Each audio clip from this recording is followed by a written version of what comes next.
आज मैं ईश्वर के मूल नाम अथवा यूँ कहिए कि सबसे उचित नाम के विषय में कुछ बोलना चाहता हूँ। विभिन्न संप्रदायों, विभिन्न भाषाओं के आधार पर लोग ईश्वर को भिन्न भिन्न नामों से पुकारते हैं। यद्यपि उसके नाम कोई नहीं है, वो केवल ईश्वर है। ईश्वर भी मैं उसको इसलिए बोल रहा हूँ क्योंकि मेरी भाषा में उसे ईश्वर बोला जाता है। किंतु आज मैं ये सोचता हूँ कि यदि सबसे उचित नाम यदि उसका हो सकता है तो क्या हो सकता है, या मूल नाम हो सकता है तो क्या हो सकता है, इस विषय में मैं विचार व्यक्त करना चाहता हूँ। देखिए, कोई भी भाषा वो साधन है जिसके द्वारा हम अपने विचारों को व्यक्त करते हैं और इसके लिए हम वाचिक ध्वनियों का प्रयोग करते हैं। यह भी कहा जा सकता है कि मुख से उच्चारित होने वाले उन शब्दों और वाक्यों का समूह भाषा है जिनके द्वारा विचारों की अभिव्यक्ति की जाती है। यद्यपि मुख के अतिरिक्त शरीर के अन्य अंगों द्वारा भी विचार अभिव्यक्ति की जा सकती है, इसको भी शारीरिक भाषा माना जाता है। विश्व के सभी क्षेत्रवासियों द्वारा विभिन्न पदार्थों जैसे जीव, जंतु, वस्तु और संज्ञा, सर्वनाम, क्रिया आदि के लिए अपनी अपनी इच्छानुसार शब्द नियत कर लिए गए हैं। नियत नियमानुसार इन्हीं शब्दों के समूह को भाषा कहा जा सकता है। किसी भी पदार्थ की पहचान अथवा भावों को समझने हेतु ही उसके लिए कोई शब्द निर्धारित किया जाता है।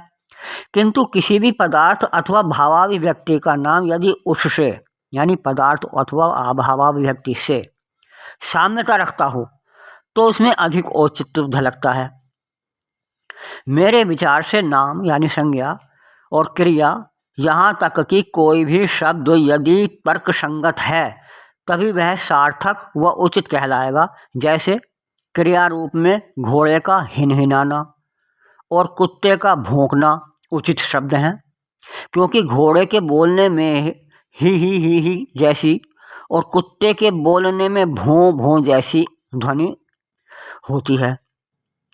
दुराग्रहवश यदि हम कुत्ते का हिनहिनाना और घोड़े का भौंकना शब्द नियत कर लें तो ये सम्यक न होगा। सभी संप्रदायों ने अपनी अपनी इच्छा से ईश्वर के भी अलग अलग नाम निश्चित कर लिए हैं। ईश्वर अनंत माना गया है और सबका मूल भी उसी को माना गया है, तो फिर उसका मूल नाम भी कोई एक सार्थक अवश्य ही होना चाहिए। अब प्रश्न उठता है कि वो नाम क्या है। उत्तर स्पष्ट है, मूल ध्वनि ही ईश्वर का नाम है, क्योंकि यह तो हमें मानना ही होगा कि नाम का संबंध ध्वनि से है और बिना ध्वनि के नाम का अस्तित्व ही नहीं है। अब प्रश्न उठता है कि मूल ध्वनि क्या है। मेरे विचार से मूल ध्वनि वही है जो केवल ध्वनि ही हो, जिसे बोलने के लिए किसी वर्ण अथवा वर्तनी की आवश्यकता न हो और साथ ही जिसे बोलने में जीभ, होंठ, तालु आदि जैसे अंगों का प्रयोग भी ना किया जाए। विचार करें और प्रयोग करें इस प्रकार कि शरीर का कोई भी अंग हिलाए बिना, अर्थात बिना मुख खोले, बिना होंठ बुदबुदाए, बिना जीभ हिलाए ध्वनि निकालें, तब आप पाएंगे कि ये ध्वनि जो विस्तारित हो रही है वो क्या है। मेरे विचार से वो है यानी साधारण भाषा में कहा जाए तो ऊ यानी दीर्घ ऊ, या समझिए कि बड़ा ऊ और उसके ऊपर चंद्र बिंदु जैसा, ये ध्वनि हमारे मुख से बिना किसी अंग को हिलाए चलाए उच्चारित होती है। और ये छोटी ध्वनि अर्थात कम समय में की जाने वाली भी हो सकती है और अनंत लंबी भी, क्योंकि ईश्वर अनंत है और उसका कोई निश्चित आकार नहीं है, ना ही उसकी सृष्टि का कोई निश्चित आकार हमें अभी तक ज्ञात है। केवल यही ईश्वर का मूल नाम हो सकता है।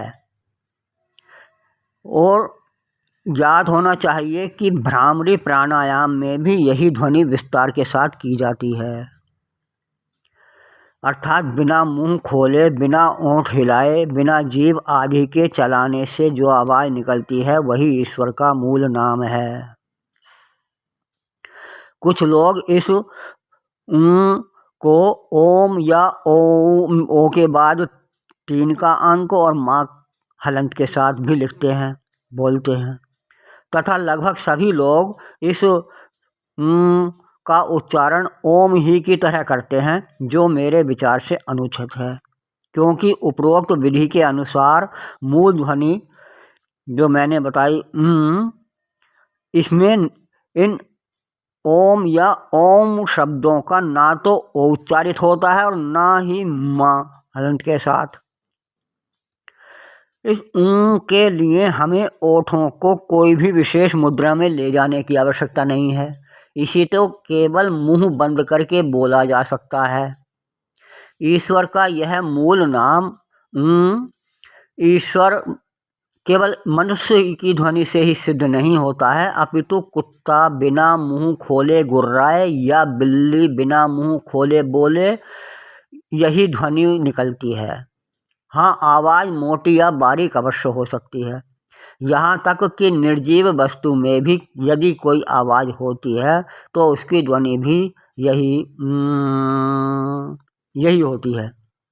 मंदिर का घंटा हो या स्कूल की घंटी बजाने पर यही की ध्वनि होती है, भले ही शुरू में टन बोला गया हो या टंचरा जैसी हो, लेकिन बाद में जो रह जाती है वो यही रह जाती है। शंख बजाने पर भी यही ध्वनि होती है, बर्तन से बर्तन टकराता है तो भी यही ध्वनि होती है, आकाश में उड़ते हवाई जहाज़ की ध्वनि लगातार उच्चारित होने वाले यही होती है। अतः ईश्वर की बनाई गई सृष्टि की हर वस्तु से जो ध्वनि निकलती है वही ईश्वर का मूल नाम हो सकता है।